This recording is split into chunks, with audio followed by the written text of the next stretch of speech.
Hi, if you're having problems with your Bose Soundlink Mini 2, there's an option on the Bose Updater app to actually clear errors.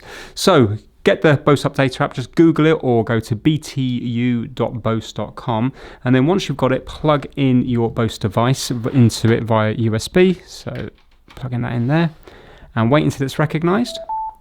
And then there's a hidden little menu, so you can see it's been recognized now, Soundlink Mini 2 Bluetooth speaker. To access the hidden menu, we have to do certain keys, and they are OPT, the up arrow and the down arrow, and that will bring up a new menu that will say clear errors. So here we go, OPT, up arrow, down arrow, and now can you see it's changed here to clear errors, and it says click clear errors below.